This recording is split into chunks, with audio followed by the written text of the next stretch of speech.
আপনারা শুনেছেন এবং এই মুহূর্তে আজকে যে পাহাড়ের সেনাবাহিনী এবং সেটেলার কর্তৃক হামলায় শিকার শহীদ 3 জন শহীদ আক্রো মার্মা, আথুইপ্রো মার্মা এবং তেইজিং মার্মার স্মরণে আজকে এই প্রদীপ প্রজ্বলনে আমি আমার সংগঠন বাংলাদেশ ছাত্র ইউনিয়নের পক্ষ থেকে গভীর শ্রদ্ধা নিবেদন করছি। বন্ধুগণ, পাহাড়ের যে সংকট সেই সংকট আজকের না, এবং এই সংকট আমরা দেখছি যে বাংলাদেশের কোনো সরকারই আসলে সঠিক প্রক্রিয়ায় সঠিকভাবে সমাধান করার ব্যাপারে আগ্রহী নয়। আমরা দেখেছি যে পাহাড়ে গত যেদিন এই 3 জন শহীদ হলো সেই দিন মারমা এক কিশোরী ধর্ষণের প্রতিবাদে পাহাড়ের জনগণ আন্দোলনে নেমেছিল। এখন কথা হলো যে আমরা ওই একই সময়ে দেখলাম যে সমতল থেকে বা পাহাড়ের সেটেলারদের মধ্যে থেকে, বাঙালিদের মধ্যে থেকে এক ধরনের রব উঠছে যে তারা নাকি বিচ্ছিন্নতাবাদী আন্দোলন করছে। তো একটা মেয়ে ধর্ষণ হওয়ার পরে সেখানে সেই ধর্ষণের বিচার চাওয়া কি বিচ্ছিন্নতাবাদীটা? এই প্রশ্ন আমি রাখতে চাই। আমরা আরো প্রশ্ন করতে চাই যে পাহাড়ে যখনই কোনো ধর্ষণের ঘটনা ঘটে কিংবা যখনই কোনো ঘটনাকে কেন্দ্র করে এখানে অরাজকতা সৃষ্টি তৈরি করা হয়, যখন পাহাড়িরা তাদের নিজেদের পিঠ যখন দেয়ালে ঠেকে যায়, যখন তারা আন্দোলনে নামতে বাধ্য হন, তখন তাদেরকে বিচ্ছিন্নতাবাদী বলা হয়। কেন বাংলাদেশের অন্য কোথাও কি আন্দোলন হয় না? কোথাও কি কোনোভাবে করে ধর্ষণ বিরোধী মুভমেন্ট হয় না? হয়তো আমরা তো এই বাংলাদেশেই, এই সমতলেই আমরা দেখেছি যে সেনাবাহিনী কর্তৃক যে কুমিল্লা ক্যান্টনমেন্টে তনুকে ধর্ষণ করে ফেলে রাখা হয়েছিল। আমরা দেখেছি এই গত অভ্যুত্থানের পরে অসংখ্য তরুণী, অসংখ্য শিশুকে ধর্ষণ করা হয়েছে। তার বিরুদ্ধে যখন মুভমেন্ট করা হয়েছিল, যখন তার বিরুদ্ধে ছাত্ররা আন্দোলন করেছিল, তখন এই ইন্টারকন্টিনেন্টাল হোটেলের সামনে পুলিশ ন্যাক্কারজনকভাবে হামলা করেছিল।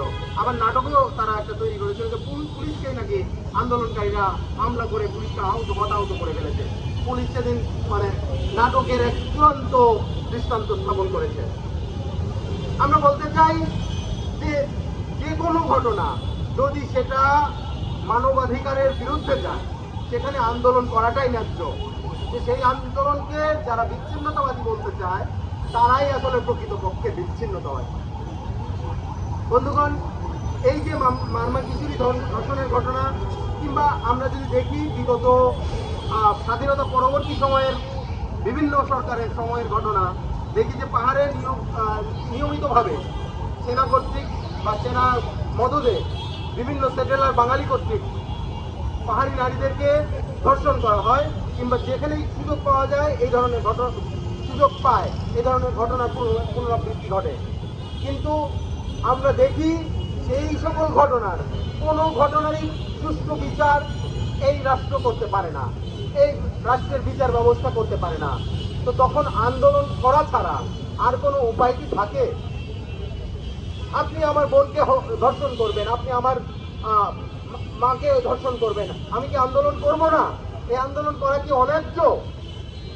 বন্ধুগণ, এই যখন পরিস্থিতি, তখন আমরা দেখতে পাই যে বাংলাদেশের সরকার তারা দেশ বিদেশের বিভিন্ন মহলের সাথে, বিভিন্ন কোম্পানির সাথে দেশের বন্দর থেকে শুরু করে জাতীয় সম্পদ নিয়ে তারা বিভিন্ন চুক্তি এবং ইজারা দেওয়ার মতো ঘটনায় যারা লিপ্ত হচ্ছে।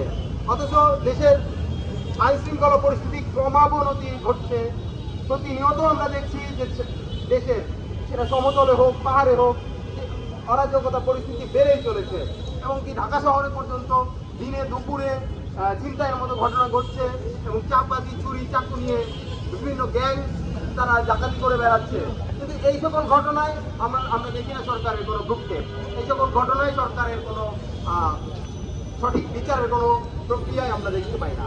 ঠিক যেমনটা পাহাড়েও একইভাবে ঘটে চলেছে যে কোনো ধরনের অন্যায়ের ঘটনায় এই সরকার করতে চায় না, বরং আমরা দেখি যে এই ঘটনাকে পুঁজি করে পাহাড়িদেরকে বা আমাদের যারা পাহাড়ে আদিবাসী জনগোষ্ঠী রয়েছে তাদেরকে বিচ্ছিন্নতাবাদী বলা হয়।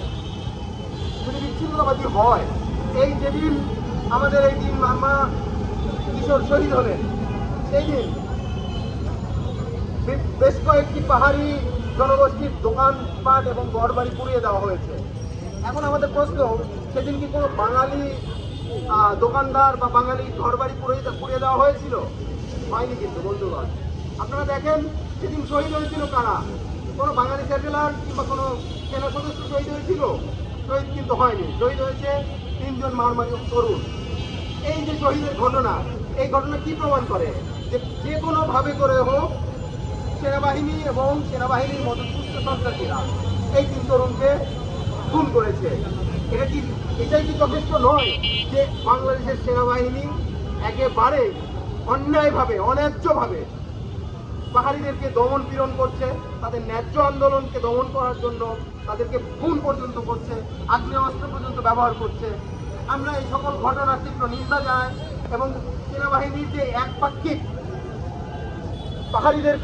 পাহাড়িদের বিপরীতে একপাক্ষিক যে অবস্থান এবং পাহাড়িদেরকে ক্রিমিনালাইজ করা কিংবা তাদেরকে বিচ্ছিন্নতাবাদী বলার মতো যে প্রবণতা, সেই প্রবণতা আমরা ধিক্কার জানাই, নিন্দা জানাই। এবং একই সাথে এই যে মারমাতিন কিশোর 3 তরুণ যে শহীদ হলেন, তাদের এই খুনের ঘটনায় সুষ্ঠু তদন্ত এবং বিচার করতে হবে এবং পাহাড় সহ সমতলের সকল ধর্ষণের ঘটনার সুষ্ঠু তদন্ত সাপেক্ষে বিচার করতে হবে। এই বলে আজকে এই যে মারমা 3 তরুণ, আখরো মারমা, তেইচিং মারমা এবং